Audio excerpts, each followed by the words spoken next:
Holy cow! This game is amazing! That's the title screen.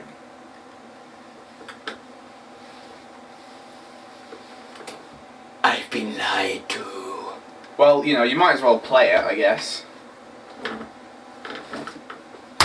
Go!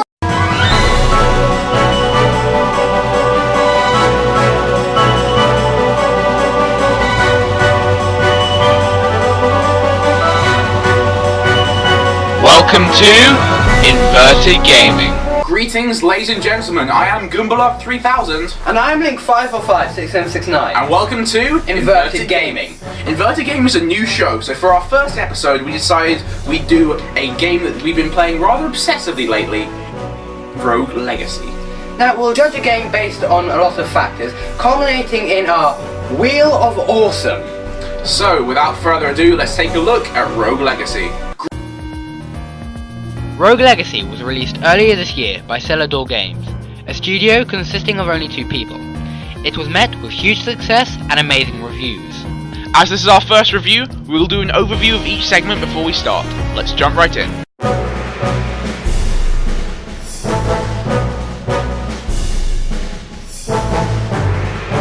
Welcome to the basics, where we cover the genre, opening story, and anything else we think is cool about the game at a first glance. Rogue Legacy is an action platformer with permanent death. You play as a long line of heroes who have been destined to enter a huge castle and defeat its inhabitants.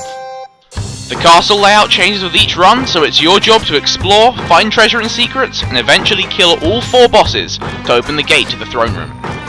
Like we said before, the game is permadeath. If the character dies, you lose them for good. But don't worry, you can simply try again with one of their ancestors.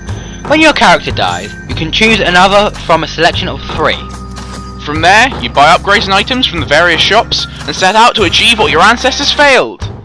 But you will probably just die. A lot.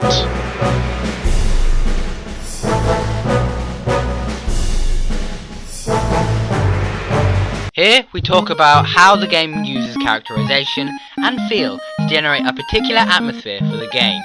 In the case of Rogue Legacy, it is clear that this game is not taking anything seriously. When you pick a new hero, your candidates can have all sorts of weird traits, from being bald to farting and much more. Unfortunately, there isn't really much else in terms of characters in the game. Pretty much the only frequent character who says anything interesting is the architect outside the castle. And he has a total of 2 lines! The other characters either don't say anything or aren't funny. And on top of this, the game actually gets quite serious at times. The diary entries you find whilst around the castle are interesting, but they're really sad and generate a negative atmosphere. La la la la la la la. Ooh, what's this? I'm stuck in here for the rest of my life.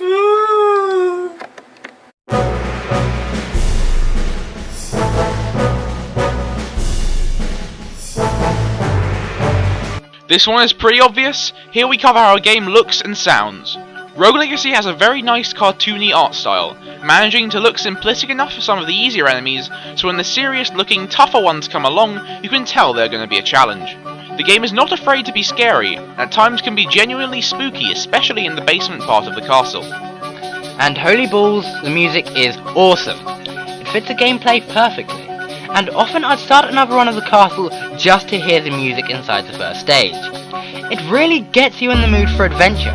Pretty much all the other tracks are great as well, and work really well in the situation they're in.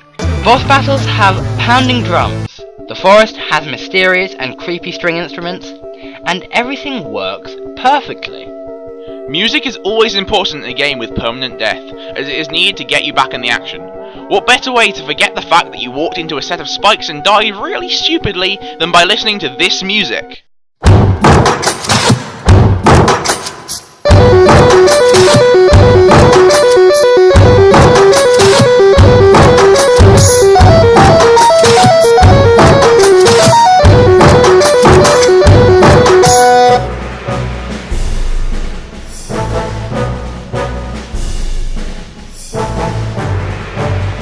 Okay, here is the big one. Rogue Legacy is a 2D hack and slash in the same vein as Castlevania.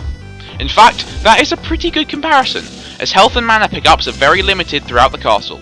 You run through said castle, stabbing your way through the many enemies of the place and trying to find the boss room of each area. When you die and pick a new hero, you can use the gold your parent collected for you to buy upgrades and new classes at your mansion, get equipment at the blacksmith, and buy runes for your gear at the enchantress. But make sure you spend it all, as Charon is waiting at the gate of the castle, and will take all your money when you try to enter.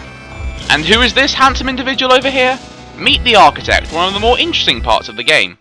For 40% of all the gold you find inside, he will lock down the castle, keeping its layout the same as when you last played it.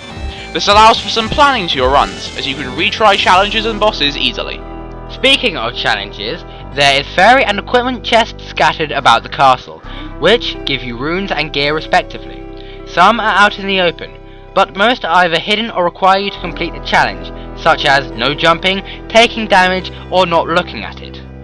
Your hero has their basic attack, a down stab that can also be used to open up platforms, and a spell. Upgraded classes also have a special ability, from blocking attacks to performing a barely copyright immune barbarian shout, and much more. Runes can also give you extra abilities like dashing and even flying. The enemies are really well made, and put in situations that can make even easy ones seem hard. Generally, you hit hard, but take a lot of damage as well, which is good, as it allows you to genuinely get better as you play more. As you get stronger, the enemies scale up as well, making sure that even the earlier rooms hold a little challenge for you. This is a nice touch, but the gold needed to buy things increased as well, from a rate of around 15 gold per run. This can make it hard to buy upgrades in the later part of the game, and can leave you stuck waiting for a massive gold boost in the castle before you can buy anything. However, the game is incredibly good at what it does, and that is providing an extremely tight and perfectly executed hack and slash experience.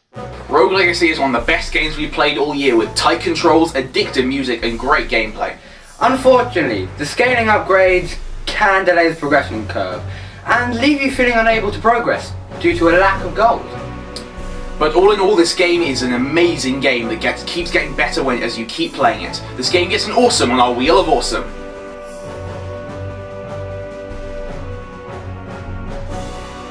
Thank you so much for watching the first episode of Inverted Gaming. We are a brand new channel and can really use some support, so please leave a like if you like the video, comment if you want to tell us something, and subscribe for more amazing stuff. Now, anything we would be uploading to our old channel will get me put here, so if you like what we do, stay tuned. Yes, we'll be trying to upload on average about once a month, although we can do more if we feel like it and if we have the time. So yes, thank you once again, and we'll see you on the next episode. See ya!